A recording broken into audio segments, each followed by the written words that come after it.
سلام. نوروز 99 رو در حالی به شما تبریک میگیم که به نظر میاد عید 99 در تاریخ ایران و در حافظه ملت ایران به عنوان یک عید متفاوت باقی خواهد موند. چرا که تنها عیدی است که زیر سایه شوم کرونای ولایت سپری میشه. طبعاً ویروس کرونا امروزه به یک بحران جهانی تبدیل شده، اما چیزی که اون رو در ایران متفاوت میکنه نحوه برخورد حکومت با این بیماری همه‌گیره.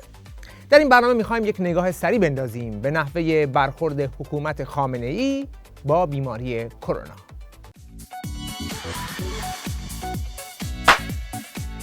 مهمترین مشکل نظام آخوندی در برخورد با بیماری کرونا موضوع پنهانکاری در آمار دادنه. همین سوال ساده: چند نفر توی ایران به بیماری کرونا مبتلا شدند و چند نفر در اثر این بیماری فوت کردند؟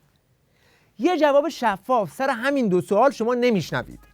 وزارت بهداشتش میگه آمار رسمی رو من میدم، یه عدد اعلام میکنه. اون فرماندارش یه چیز دیگه میگه. نماینده شهر یه عدد دیگه میگه. حالا همشون هم توی این نظامنا. اصلا شبکه اجتماعی و منابع مردمی بذار کنار. حرف خود مقاماتشون رو نمیشه کنار هم گذاشت، چون آمار همدیگه رو زیر علامت سوال میبرن.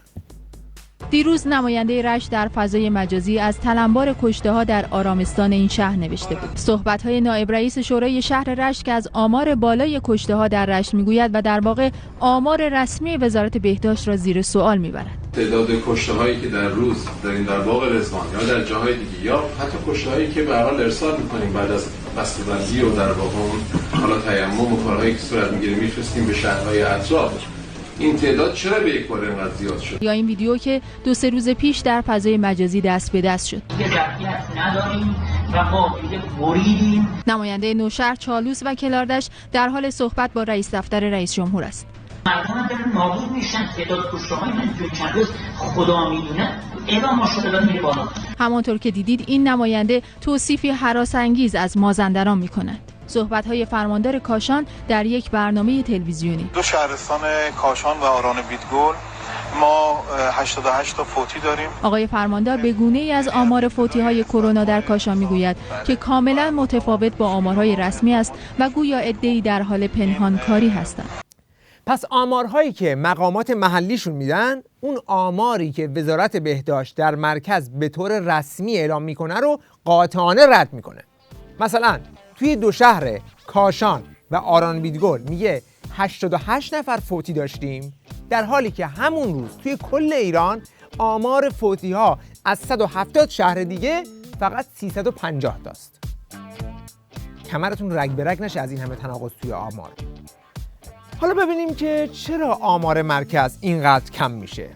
نهایتاً همون جور که عرض کردم خدمت شما 1289 نفر و مورد جدید به تعداد مبتلایان قطعی و مسجل بیماری کووید 19 در کشور افزوده شد و این عدد به 11364 نفر تا پیش از ظهر امروز جمعه رسید. آنچه که ما امروز گزارش میدیم و هر روز خدمت شما عزیزان هستیم صرفاً یافته‌های قطعی آزمایشگاهی مبتنی بر آزمایش PCR و جداسازی ویروس هست. پس اینجا فقط میگه آمار کسانی رو میدم که تست کرونا دادن و تستشون هم مثبت شده. اما آیا این واقعا همه واقعیت رو منعکس میکنه؟ خب اونایی که مریضن ولی تست ندادن چی میشن؟ اونایی که اینور اونور میافتن فوت میکنن ولی تست ندادن چی؟ اصلا اونایی که تست دادن ولی نتیجهش منفی کاذب بوده چی؟ آقا مگه همین الان تو چندین استان نمیگی بیمارستان همون پر شده جا نداره؟ پس تکلیف این همه بیمار چی میشه که علائم مشکوک به کرونا دارن و بستریشون هم کردید؟ آخه مگه قرار نبود که همه اینها رو کرونایی تلقی کنید مگر اینکه عکسش ثابت بشه؟ قبل از اینکه کووید 19 به یه منطقه‌ای بیاد، ما سایر بیماریایی که علائم سرماخوردگی شدید و تنگی نفس و سرفه و تب شدید و اینا دارن به حساب آنفولانزا میذاریم. ولی طبق پروتکل بعد از اینکه اولین موردی که کشف کردیم باید بقیه بیماری ها رو تلقی کنیم که مال کرونا یا کووید 19 و بعد رد کنیم. اون روز 5 اسفند که این معاون وزیر بهداشت میخواست خودش رو در ببره که چرا اون 2 نفر اولین فوتی که اعلام کردن قبلش اعلام نکرده بودن که اینها علائم کرونا دارن، اومد اینو گفت. اما از اونجا به بعد چی؟ پروتکل درباره آمار اونهایی که علائم مشکوک به کرونا دارن چیزی نگفته؟ ما از روزی که شناسایی کردیم این رو دیگه به مردم اعلام کردیم، الان 916 مورد مشکوک داریم، چون ما از اینا 61 موردش مثبته، از این 916 تا 61ش مثبت، 12 تاش فوت کردن. همه جای دنیا مخرج افراد مشکوکه، یعنی ما مخرج اون 916 تاست. پس بعد در واقع ما فوتی ها رو با اون 916 بله، 12 تقسیم بر 916 مثلا میشه 1.3. این میزان مرگ و میر ماست. پس یه چیزی وجود داره به اسم آمار افراد مشکوک به کرونا که باید اصلا اینو اصل بگیری تا بقیه آمار جور در بیاد. ولی همون روز 5 اسفند که میگفت 916 نفر مشکوک داریم، فقط همون آمار 61 نفر مثبت رو به ثبت دادن، ولی 15 برابرش بیمار مشکوک به کرونا وجود داشته. پس طبق این مدل اگر بخوایم حساب کنیم، مثلا روز 26 اسفند که آمار دادن 15,000 نفر مثبت شدن، یعنی 15 برابرش معادل 225,000 نفر حداقل بیمار مشکوک به کرونا در کل کشور وجود داشته. به همین ترتیب اگر شما آمار بیماران قطعی رو که همین امروز اعلام کردن رو ضرب در 15 کنید، به آمار واقعی بیماران کرونای کل کشور تازه نزدیک میشید، مگر اینکه خودشون بیان هر روز آمار بیماران مشکوک به کرونا رو هم اعلام کنند. ما هر روز مطلع دیگه به صورت زنده ساعت 1 تعداد کسانی که فوت کردن و تعداد کسانی که مبتلای قطعی هستن اعلام میکنیم. یه آمار دیگه هم که میدیم اون هم امروز حدود 900 خواهد بود، تعداد کسانی که مبتلا شدند و یک تعداد کسانی که علائم شبیه آنفولانزا و شبیه کرونا رو دارن و ما از نظر ما مشکوک هستن که کرونا داشته باشن یا نداشته باشن. اما همون شب این یارو به ظاهر کرونایی شد و کشید کنار و اون آمار سوم هم باهاش کرونایی شد و کشید کنار. یعنی از اون روز دیگه شما هر چقدر بگردی چیزی از آمار افراد مشکوک به کرونا توی آمار رسمی پیدا نمی‌کنی. حالا ممکنه طرف همه علائم کرونا رو هم داشته باشه ها، فوت هم بکنه، ولی چون تست نداده تو آمار محوش میکنند. آش اینقدر شور شده که حتی تو خودشون هم به این آمارهای رسمی معترضن. آیه شیران مردم به این آمارها خیلی گله دارن، شما در این خصوص صحبت داری؟ ببینید، اصل بریه که وقتی این مسئله شیوع پیدا میکنه اون بیماری اصله. ما الان در حوزه مشهد، من عرض میکنم در حوزه نشابور خود آقای دکتر بگن، ما 78 نفر بر اثر بیماریای حاد تنفسی فوت کردن، 17 نفر کرونا یا کووید 19. خب واقعا وقتی که شایعه هست که یه ویروسی آمده، ما اصل بر اون ویروس باید بذاریم یا اصل بعد چی اتفاقی افتاده که اینا همه هم تنفسی هن؟ پس ما بگیم مثلا کووید 19 تو کشور نیست، آنفولانزا هست. ببینید 3 برابر اون ویروس وارد شده به کشور فوتی داره، بعد ما میگیم که اینها مشکوکن، در صورتی که اینها اصل بر شیوعه.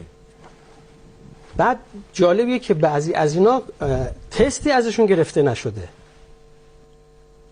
که بعد بگن این تست مثبت یا منفیه. و جالبیه که اینا به لحاظ بالینی خیلی هاشون آثار بالینیشون همون آثار بالینی کرونا هستش، یعنی ریهشون کاملا سفید شده، همون اتفاقاتی که میگن تب و غیر ذالک شده. خب حالا یا تست نگرفتن، یا اگر تست گرفتن حالا تست شاید منفی آمده، یا تست بعد از فوت آمده. من به آمار اعتراض داشتم، الان هم اعتراض دارم. پس سوالی که میمونه اینه که چرا آمار واقعی مبتلایان رو نمیدی به ملت؟ وقتی آمار واقعی نمیدی، وقتی تصویر درستی از این مشکل نمیدی، چطوری میخوای باهاش مقابله کنی؟ شفافیت در آمار اولین قدم مقابله با این مشکله.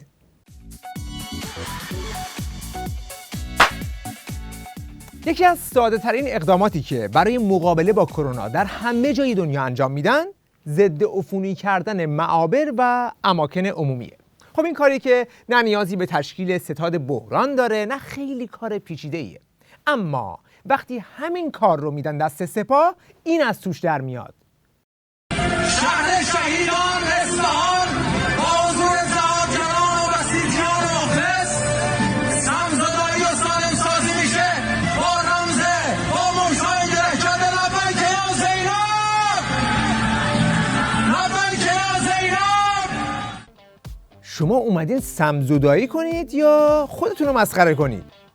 اولا این تجمعی که درست کردی با این فشردگی خودش عامل انتقال ویروسه. تو شهرم که داری میچرخی کل اصفهان رو آلوده میکنی. آلودگی صوتی هم که داری ایجاد میکنی، آسایش مردم هم به هم میزنی. آخه کجای دنیا برای کاری که وظیفه دولت میان اینجوری عربده کشی میکنن؟ بعد آخه هیچی هم دستت نیست. خیلی تابلو داری شو آف میکنی. بعد نیا کن، مثلا این آبربانکو ببین، رفته اونو تمیز کرده، ببین 1.2 ثانیه بیشتر طول نمیکشه. بعد رفته برای همین یه ذره کار یه ورق هم چسبونده که بسیج و سپاه در روز 21 اسفند اینجا رو ضد عفونی کردن.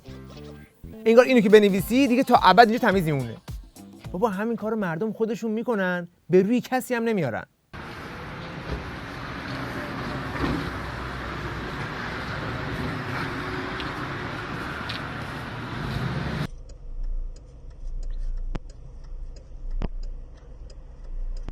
یا مثلا اینجا برای شلنگ گرفتن 6 تا موتورسوارم گذاشتن پشت سرش که به این کار نظارت کنن، که مثلا میخوام بگن در صحنه مقابله با کرونا سپاه حضور پررنگی دارد. وقتی هدفت به جای ضد عفونی و کمک به مردم فقط تبلیغات باشه، آخرش همین میشه. یا میری ماشین آبپاش میاری روش بنر میزنی عملیات سرکوب کرونا، یا مقابلت با کرونا فقط میشه یک حرکت نمایشی.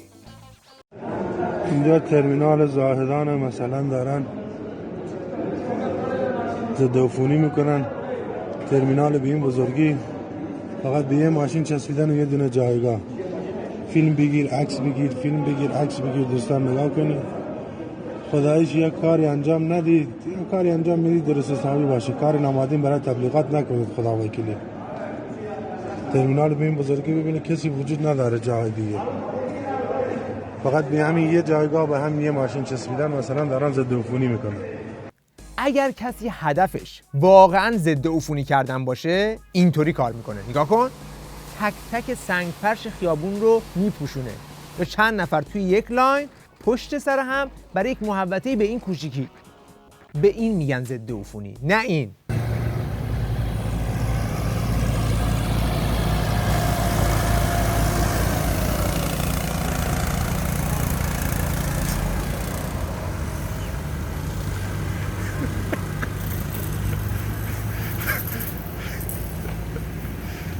این از ضد عفونی کردنشون.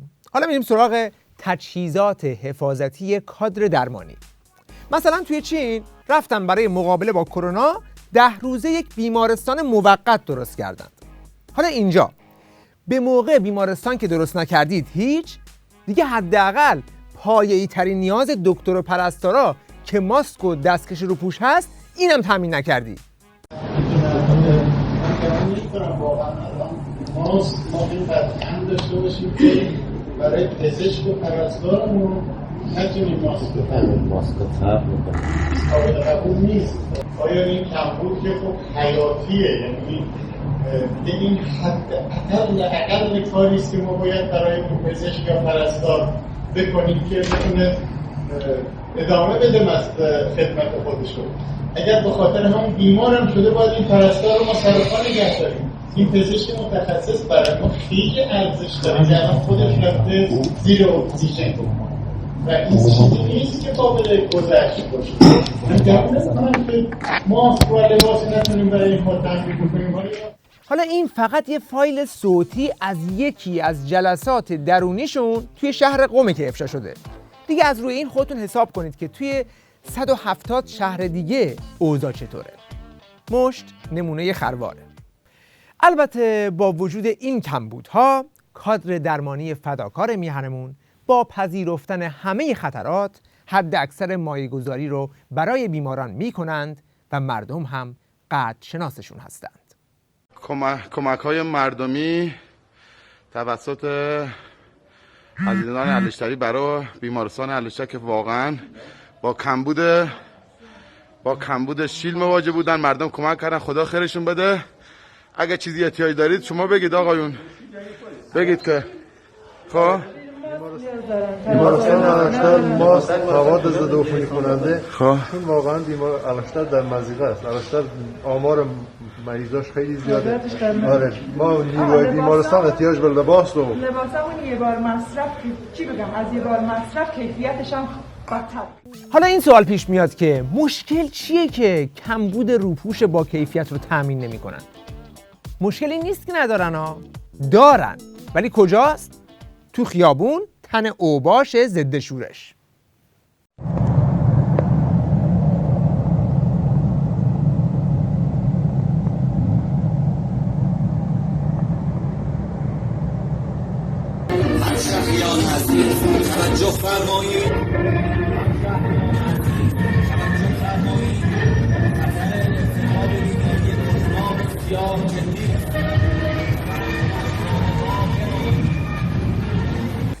اینا همون یگان ویژه هایی هستند که هر وقت صدای اعتراضی بلند میشد سریع باتون به دست حاضر میشدن. اینجا احتمالاً فکر کردن کرونا میخواد شورش کنه که سریع خودشونو رسوندن. از بیماری که سرفه میکند حداقل 1 متر فاصله بگیرید.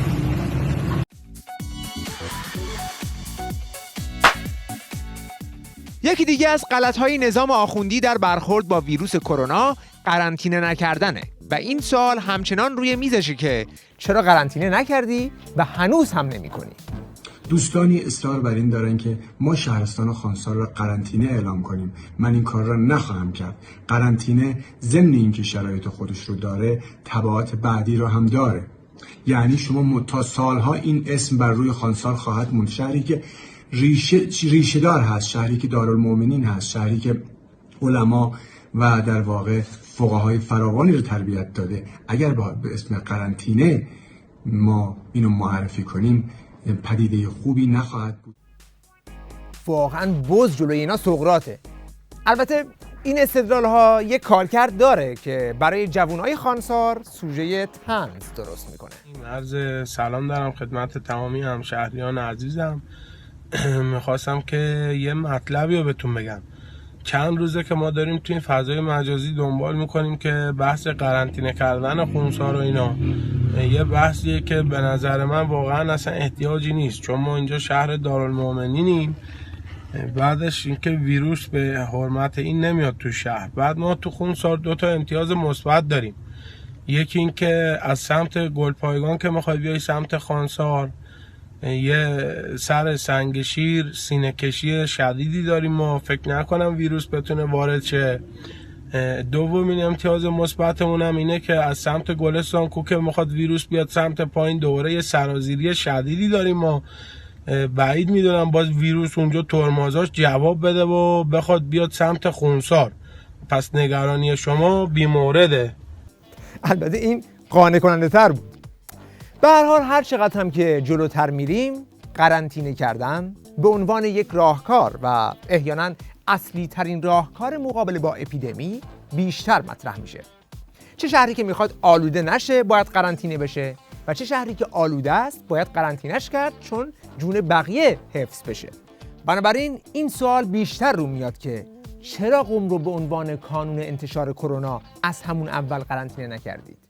نه، قرنطینه به اون معنی که تو عامه استنباط میشه. ببینید شما مگه یه شهر تو کشور ما، شما قم رو ببندید، تهران رو ببندید، رشت رو ببندید، خب از منابع کدوم شهر دیگه غذای اینا رو میخواد بیارید توزیع کنید به صورت رایگان؟ اگر کسی میتواند این رو برود اجرا بکند و اگه خودش مسئولیت داشته باشه، بله اگه بگید که شما شهر رو ببندید، هر روزم تو خونه امروز چلو کباب بدید، فردا هم زرشک پلو با مرغ بدید و اینا، اگه همچین کسی هست بفرمایید جلو که ما استفاده کنیم، حتی اگه غیر علمی باشه کار. الان بسیاری از اقشار هستن، ببینید دستفروشه، کیک، کارگر روزمزد، این اگر کار نکنه کالری و پروتئین زن و بچه‌شو کی تامین باید بکنه؟ کی باید تامین بکنه؟ معلومه دیگه، تو باید تامین بکنی. پس دولت چی کاره است؟ تمام سرمایه مملکت زیر دست دولته که همین مشکلات مردم رو حل کنه. این همه سال درآمد نفت و گاز و پتروشیمی و معادن کشور کجا رفته؟ اون پولهایی که الان تو هلدینگ ها و بنیاد مستضعفان و سپاه و آستان قدس و این و اون بالا کشیدین، چرا در نمیارین که مردم رو باش تامین کنید؟ معلومه دیگه وقتی قرنطینه میکنی بعدش باید مردم رو تامین کنی. چطوره که وقتی میخوای برای ترکیدن قاسم سلیمانی انتقام سخت بگیری فلفور 200 میلیون یورو میدیدی تو حلقوم سپاه قدس، ولی وقتی به مردم میرسه کی باید تامینش کنه؟ هر چی بخوره نمیره دراریم بریم تو جیب ما پول باشه باید بریم خونه دیگه. شاگرد من حقوق میخواد شب بشه، حقوق شاگرد منو کی باید بده؟ کارگری که نه بیمه داره نه تامینه چجوری باید تامین بشه؟ این شما بگونم برای خونه در ببنده چی کنه؟ در پنجره خونه رو بخوره؟ خرج مانو کی موقع بده؟ دولت موقع بده؟ 4 تا کارگر دارم الان ببندم کجا برم؟ واسه ما خودمون از جیب مبارک اگه داشته باشیم زنده ایم، نداشته باشیم باید خودمون از الان قبرمون رو بکنیم. اگر به مردم کمکی نمی‌کنی و تأمینشون نمی‌کنی که بتونن توی خونه بمونن، پس دیگه غلط می‌کنی که گسترش کرونا رو به گردن مردم میندازی و میگی کنترل بیماری به مردم بستگی داره. که یه فرقی که بین چین و ایران بوده اینه که چین یا مردم چین خیلی حرف دولت رو گوش میدن. حکومت چین اعلام کرد کسی از خونه بیرون نیاد. واقعا مردم اونجا خیلی رعایت کردن. حالا مردم ما حالا با وجودی که اینقدر ما میگیم بازم افراد میرن سفر، بازم میری توی بعضی جاها میبینی اصلا شلوغ، توی نمیدونم چیزی صفحه‌ای که افراد برای ماشینشون میرفتن شما میبینی که تو این شرایطی که ما تو پیک هستیم همه ریختن اونجا شلوغ.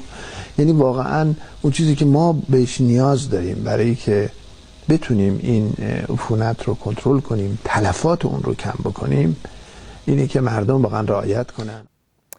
میدونید چرا مردم ایران با حکومت آخوندی کارد و پنیرن؟ چون 40 سال فقط سرکوبشون کردی، غارتشون کردی، ایران رو عقب روندی. همین چند ماه گذشته رو نگاه کن، قیمت بنزین رو یه دفعه 3 برابر میکنی، بعد مردم اعتراض میکنن، میبندی به رگبار 1500 تا رو میکشی. میخوان با دنیا ارتباط برقرار کنن، اینترنتشون رو قطع میکنی، بعد حتی حاضر نیستی یه آمار بدی که چند تا رو کشتی. تو نمیتونی سلاح رو بگیری سمت مردم، دستت رو بذاری روی دهنشون، بعد بگی چرا هیچکس به حرف من گوش نمیده. درسته که کرونا یک مشکل جهانیه، ولی اگر حکومت آخوندی مثل بقیه حکومت‌ها با مردم رفتار نمی‌کنه، مردم ایران هم مثل بقیه دنیا با حکومت رفتار نخواهند کرد. شب بخیر و خدا نگهدار.